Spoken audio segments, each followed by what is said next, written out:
होगी न्यूज़ खटर पटर, बातें भी चटर पटर, घर घर की खबर खबर, हंसी ठिठोली की है अंगड़ाई।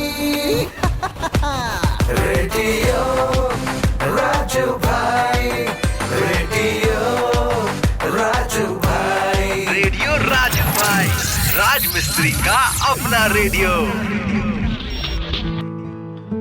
नमस्कार मेरे प्यारे राजमिस्त्री भाइयों, मैं हूँ राजू भाई, लेकर आ चुका हूँ आप सभी का पसंदीदा प्रोग्राम रेडियो राजू भाई, राजमिस्त्री का अपना radio, powered by UltraTech cement, देश का नंबर 1 सीमेंट। दोस्तों, शुरू करते हैं आज का प्रोग्राम। सबसे पहले आज का विचार, उसके बाद हम करेंगे दिल की बात, और फिर एक कहानी के बाद सुनाऊंगा आपको एक रोचक तथ्य। लेकिन सबसे पहले आज का विचार कहता है, आपकी सबसे बड़ी शक्ति आपकी आत्म प्रेरणा है। यही आपको हर मुश्किल को पार करने में मदद करती है। आत्म प्रेरणा का मतलब सेल्फ मोटिवेशन का मतलब कि जब भी आपका मन उदास हो, आप हताश हो, तो आप एकांत में खुद से क्या बातचीत करते हैं और खुद को कैसे मोटिवेट करते हैं, खुद की प्रेरणा को वापस कैसे जगाते हैं। इसी कला को सेल्फ मोटिवेशन यानी कि आत्म प्रेरणा कहते हैं। मतलब साफ है, जब मुसीबत हो तो आपकी सहायता सबसे पहले आप खुद करते हैं। इसीलिए दोस्तों, हमेशा मन को पॉजिटिव रखें ताकि जब जरूरत हो तो आप अपनी सहायता खुद कर सकें। दोस्तों, आगे बढ़ते हैं, दिल की बात की ओर चलते हैं। वो क्या है, कल रात को मेरा बहुत सर दर्द कर रहा था, तो मैंने अपनी वाइफ से कहा कि थोड़ा मेरा सर दबा दीजिए। तो उन्होंने सर तो प्यार से दबाया और सर में तेल भी लगाया, लेकिन बाद में पूछा मुझसे कि सिर्फ सर ही दर्द कर रहा है या गला भी दर्द कर रहा है। मैं चुप हो गया और चुपचाप सोने चला गया। दोस्तों, मैं ये बात आपको क्यों बता रहा हूँ? मैं इसलिए बता रहा हूँ क्योंकि जब मेरा सर दर्द हो रहा था और जब मेरी वाइफ ने सर दर्द पे मेरे सर पे तेल लगाया और मालिश की, तो मुझे महसूस हुआ कि इस दुनिया में ऐसे बहुत सारे तेल हैं जो किसी इंसान को जरूरत पड़े तो वो उससे मसाज या मालिश करवा सकता है। तो क्यों ना मैं आपको इन तेलों के बारे में बताऊं, ताकि जब आपको जरूरत पड़े तो आप भी मालिश करवा सकें। तो आज हम बात करने वाले हैं हमारे मालिश के लिए लाभदायक 5 प्रकार के तेल। मसाज या फिर कहें कि मालिश एक आराम देने वाली थेरेपी है। ये शारीरिक और मानसिक तनाव को कम करने का काम करती है। ये आयुर्वेद के कारण भारत में लोकप्रिय है, लेकिन अन्य संस्कृतियों का भी हिस्सा रही है। ये मांसपेशियों को मजबूत करती है, ये कई बीमारियों का इलाज कर सकती है, ये हड्डियों को मजबूत बनाने, नींद की गुणवत्ता बढ़ाने और शरीर को टोन करने, मन को शांत करने और पेट की समस्याओं को रोकने में मदद कर सकती है। लेकिन मालिश से अधिक स्वास्थ्य लाभ प्राप्त करने के लिए सही मालिश के तेल का चुनाव करना भी जरूरी है। आइए जानें कि कौन से तेल मालिश के लिए लाभदायक है। नंबर 1, जैतून का तेल। जैतून का तेल हल्की मालिश के लिए काफी अच्छा है। ये त्वचा में बहुत धीरे धीरे अवशोषित होता है। ये तेल आपकी मांसपेशियों को आराम देने का काम करता है। यह ब्लड सर्कुलेशन को भी बढ़ाता है, दर्द, मांसपेशियों में ऐंठन और किसी भी दर्द या सूजन को कम करता है। इसके अलावा इस तेल को नियमित रूप से इस्तेमाल करने से त्वचा को ऑक्सीडेटिव तनाव से बचा सकते हैं। नंबर 2, तिल का तेल।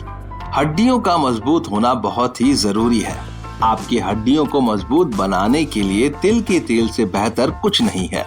ये तेल तिल में होता है। ये copper, magnesium, calcium, healthy omega 3 fat और प्रोटीन का एक अच्छा स्रोत है। तिल के तेल से मालिश करने से आपकी हड्डियां मजबूत होती हैं और दिमाग शांत होता है। ये आपकी त्वचा को मॉइस्चराइज करने में भी मदद करता है। विटामिन ई से स्ट्रेच मार्क्स भी कम किए जा सकते हैं। नंबर 3, नारियल का तेल। नारियल का तेल त्वचा को हाइड्रेट करने में मदद करता है। प्राचीन समय से ही लोग इस तेल का इस्तेमाल चमकदार बालों के लिए करते आए हैं। इसमें एंटीबैक्टीरियल और एंटी फंगल गुण होते हैं। इसमें मॉइस्चराइजिंग गुण भी होते हैं जो आपकी त्वचा को साफ करने में मदद करते हैं। तेल को क्लिंजर और लिप बाम के रूप में भी इस्तेमाल किया जा सकता है। नंबर 4, बादाम का तेल। बादाम का तेल भी एक लोकप्रिय मालिश का तेल है। यह हल्का पीले रंग का होता है। यह तेल ज्यादा चिपचिपा नहीं होता और ज्यादा महक भी नहीं देता। ये त्वचा में जल्दी अवशोषित हो जाता है। ये विटामिन ई से भरपूर होता है जो त्वचा को यूवी किरणों से बचाने का काम करता है। इसमें एंटी फंगल गुण दाद, एक्जिमा और सोरायसिस जैसे अन्य फंगल संक्रमणों को दूर करने में मदद कर सकते हैं। नंबर 5, सरसों का तेल। सरसों का तेल थोड़ा चिपचिपा हो सकता है, लेकिन ये मालिश करने के लिए सबसे अच्छे तेल में से एक है। ये सूजन और दर्द को कम करने में मदद कर सकता है। खास तौर पर सर्दियों में गर्म सरसों के तेल को त्वचा पर लगाने से रूखी त्वचा से बचा जा सकता है। इसमें मौजूद कंपाउंड कैंसर कोशिका बढ़ाने से रोकने में मदद करते हैं। ये बालों और त्वचा के लिए हेल्दी हो सकता है। आपको अपनी आंखों के पास सरसों का तेल लगाने से बचना चाहिए, क्योंकि इसमें जलन हो सकती है। नहाने से 30 मिनट पहले सुबह अपने शरीर की मालिश करने का समय सही है। अपने हाथ में थोड़ा सा तेल लें और धीरे धीरे अपने पूरे शरीर की 15 मिनट तक मालिश करें, जिसमें तेल त्वचा में समा जाए।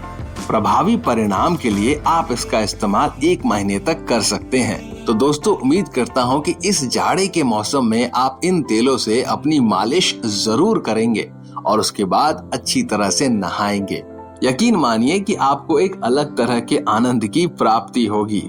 दोस्तों, अब रुक करते हैं कहानी की ओर, लेकिन उससे पहले आपको सिर्फ इतना याद दिला दूं कि मेरे प्यारे राजमिस्त्री भाइयों, केवल अल्ट्राटेक सीमेंट का ही इस्तेमाल करें, क्योंकि बढ़िया काम तो बढ़िया नाम। अब शुरू करते हैं आज की कहानी, और कहानी का नाम है धूर्त बिल्ली का न्याय। एक जंगल में विशाल वृक्ष के तने में एक खोल के अंदर कंपिजल नाम का तीतर रहता था। एक दिन वह तीतर अपने साथियों के साथ बहुत दूर के खेत में धान की नई नई कोपलें खाने चला गया।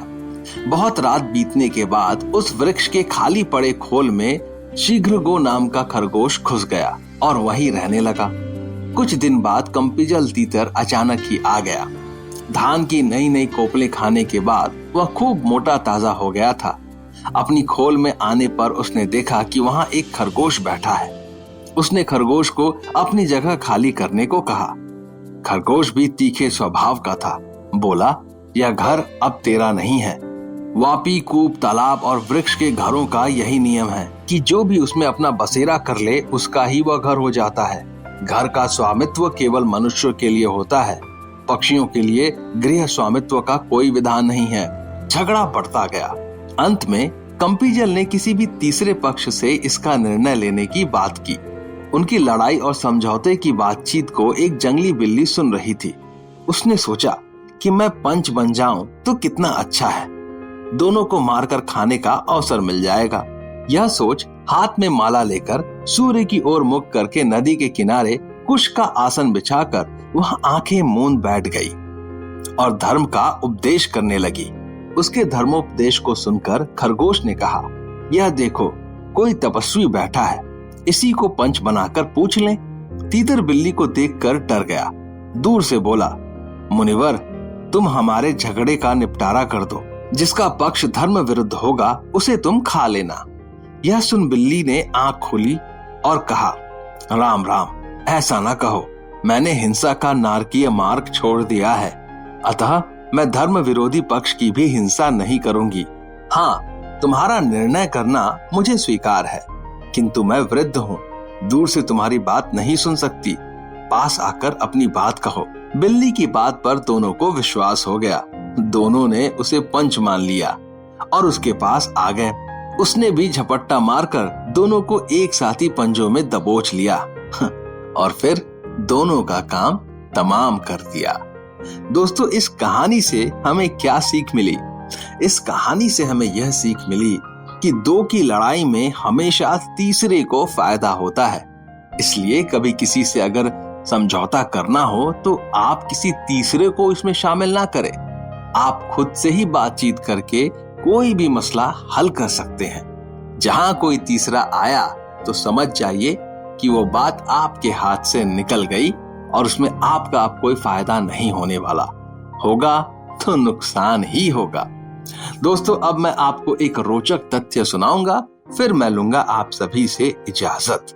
दोस्तों आज का रोचक तथ्य ये है कि जो हिप्पोपोटामस होता है, यानी कि दरियाई घोड़ा जिसे कहते हैं, जो मोटा तगड़ा काफी विशालकाय होता है, हिप्पोपोटामस को जब वो दुखी होते हैं, जब उनका मतलब किसी बात को लेके परेशान या दुखी हो गए या गुस्सा हो गए, तो उनके शरीर का जो पसीना है उसका कलर यानी कि उसका रंग जो है वो पिंक कलर का हो जाता है। यानी कि वो अपने शरीर से पिंक कलर का पसीना या लाल रंग का पसीना छोड़ते हैं। जब भी हिप्पोपोटामस को गुस्सा आ जाता है या फिर उसे किसी बात की तकलीफ होती है या वो नाराज हो जाता है या वो दुखी हो जाता है, तो इस तरीके से उसके शरीर से पसीना निकलता है ना। आश्चर्य करने वाली बात।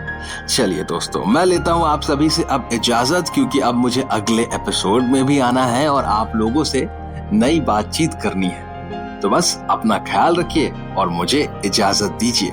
शुक्रिया दोस्तों। रेडियो राजू भाई, रेडियो राजू भाई, रेडियो राजू भाई, राज मिस्त्री का अपना radio. Brought to you by Ultratech Cement.